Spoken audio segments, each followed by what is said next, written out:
اعوذ باللہ من الشیطان الرجیم، بسم اللہ الرحمن الرحیم۔ ماڈل پیپر اردو لازمی جماعت نیم، یہ پہلا جو ہے سیکشن الف ہے، اس کے تمام سوالات جو ہے وہ حل کرنے ہوتے ہیں، اور یہ 5 سالہ پیپر ہے، اس میں سے میں آپ کو حل کروا رہی ہوں۔ سیکشن الف ہے تو 4 آپشن دیے ہوتے ہیں، جوابات دیے ہوتے ہیں، جن میں سے آپ نے چننا ہوتا ہے۔ اب پہلا جو ہے وہ ہے جس جملے میں کسی چیز یا شخص کے بارے میں کہا جاتا ہے اسے کہتے ہیں مسند علیہ، ٹھیک ہے۔ اب جو نمبر 2 پہ ہے وہ ہے صبا کپڑے دھوتی ہے۔ اس نے کہا کہ اس میں دھوتی جو ہے وہ کیا ہے نا، تو یہ جو ہے فعل ہے، ٹھیک ہے۔ صبا جو ہے وہ آپ کو پتہ ہے کہ فاعل ہے، کپڑے جو ہے وہ مفعول ہے، اور دھوتی جو ہے وہ فعل ہے، کام ہے۔ اس کے بعد نمبر 3 پہ ہے شاعر کا کلمی نام کیا ہوتا ہے، تو یہ تخلص ہوتا ہے، ٹھیک ہے۔ شاعر جو اپنا نام شاعری کے لیے استعمال کرتا ہے اس کو تخلص کہتے ہیں، اور تخلص زیادہ تر جو ہے وہ غزل کا جو آخری شعر ہوتا ہے اس میں استعمال ہوتا ہے۔ اب ہے ہنا پھول کی طرح نازک ہے۔ لفظ نازک جو ہے وہ پوچھا گیا کہ کیا ہے۔ اب یہ جو ہے تشبیہ ہے، ٹھیک ہے۔ نازک لفظ جو ہے وہ تشبیہ ہے، جب کسی چیز کو کسی خاص خوبی یا خامی کی وجہ سے کسی دوسری چیز کی مانند قرار دیا جاتا ہے تو اس سے تشبیہ کہتے ہیں۔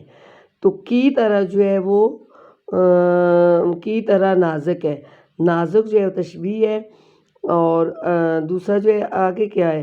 اب دیکھیں اس میں 4 آپشن دیے، میں صرف آپ کو درست بتا رہی ہوں جو درست ہے، ٹھیک ہے۔ یہ تشبیہ ہے۔ نمبر 5 پہ ہے کہ کیا ہے جی کہ اسلام میں گداگری کی مذمت کی گئی سبق میں سے ہے، ٹھیک ہے۔ جو اسلام میں گداگری والا سبق ہے اس میں سے ہے۔ اس کے بعد نمبر 6 پہ ہے زمانہ، فسانہ، خزانہ، کارخانہ قواعد کی روح سے کیا ہے، تو یہ ہم قافیہ الفاظ ہیں۔ وہ الفاظ جن کی آواز ایک جیسی ہوتی ہے، معنی مختلف ہوتے ہیں، ان کو قافیہ کہتے ہیں۔ ہم قافیہ آواز بھی کہتے ہیں اور قافیہ بھی کہتے ہیں، اور قافیہ جو ہے زیادہ تر نظم میں استعمال ہوتا ہے یا غزل میں ہوتا ہے، غزل میں زیادہ ہوتا ہے نا۔ اچھا، اس کے بعد ہے نمبر 7 پہ ہے جس نظم کے ہر باند میں 5 مصرے ہوں تو کیا کہلاتی ہے۔ 5 جو ہے وہ مخمس کہلاتی ہے، ٹھیک ہے۔ 6 کو مسدس کہتے ہیں، 3 جس میں وہ مثلث ہوتا ہے، 4 جس میں وہ مربع ہوتا ہے، اور 6 جس میں وہ مسدس ہوتا ہے۔ اور جس نظم کے ہر باند میں 5 مصرے ہوں تو وہ مخمس کہلاتی ہے۔ اس کے بعد ہے 8 نمبر پہ جس نظم میں کسی کی موت پر غم کا اظہار کیا جائے تو اسے کیا کہا جاتا ہے، تو اس کو مرثیہ کہتے ہیں، ٹھیک ہے۔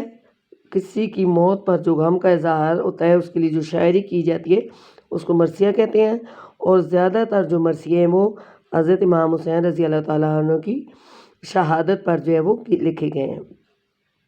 اس کے بعد نمبر 9 پہ ہے درست محاورہ، تو 2 یا 2 سے زیادہ الفاظ کا ایسا مجموعہ جو اہل زبان کے مطابق ہو اور اس میں حقیقی کے بجائے مجازی معنی پائے جائیں، اس کو جو ہے محاورہ کہا جاتا ہے۔ تو یہ 3 5 جو ہے یہ جو ہے درست محاورہ ہے، ٹھیک ہے۔ اچھا، اس کے بعد اگلا جو ہے وہ ہے کیا ہے جی نمبر 11 پہ ہے، نہیں نمبر 10 پہ یہاں پہ یہ ایک ہے درسیل میں سے درست روزمرہ جو ہے وہ آپ نے دیکھنا ہے۔ تو نمبر جو ہے وہ اس میں نمبر 10 کا جو ہے میں نے پانی پیتا، نمبر 2 پہ اس کا آپشن ہے، کدھر ہے،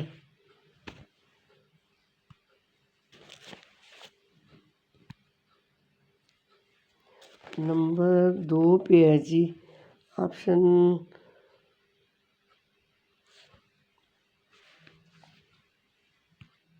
اچھا۔ اب نمبر 2 پہ ہے میرے کو پانی پینا، مجھ کو پانی پینا، تو یہ مجھے پانی پینا ہے، یہ والا درست ہے، سی آپشن جو ہے۔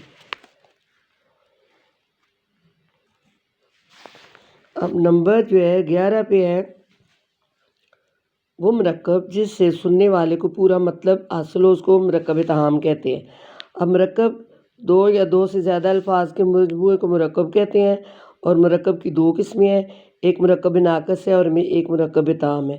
اور مرکب ناقص کا مطلب ہے جس میں کوئی نقص یا غلطی پائی جائے۔ تو جب کوئی بندہ بات کرتا ہے تو دوسرے بندے کو وہ پوری بات سمجھ میں نہیں آتی تو اس کو مرکب ناقص کہتے ہیں۔ جب سننے والے کو پورا مطلب سننے والے پر واضح ہو جاتا ہے اس کو مرکب تہام کہتے ہیں۔ اس کے بعد ذیل میں سے مرکب ناقص کی نشاندہی کریں۔ اب مجھے سیب پسند ہے، لذیذ پھل۔ اب دیکھیں یہ ہے لذیذ پھل، یعنی کس پھل کے بارے میں کہا گیا ہے کہ لذیذ ہے، ٹھیک ہے، تو باقی جو ہیں وہ سارے درست ہیں۔ اب جس نمبر 13 پہ ہے جس نظم میں شاعر اپنا تخلص استعمال کرتا ہے کہلاتا ہے مقطع کہلاتا ہے۔ ہاں جی یہ ہے مقطع کہلاتا ہے، کیونکہ پہلا شعر جو ہوتا ہے وہ مطلع ہے، مطلع کا مطلب ہے طلوع ہونا، اور مقطع کا مطلب ہے کاٹنا یا قطع کرنا۔ کراچی خوبصورت شہر ہے میں کراچی کیا ہے؟ اب یہ کراچی جو ہے یہ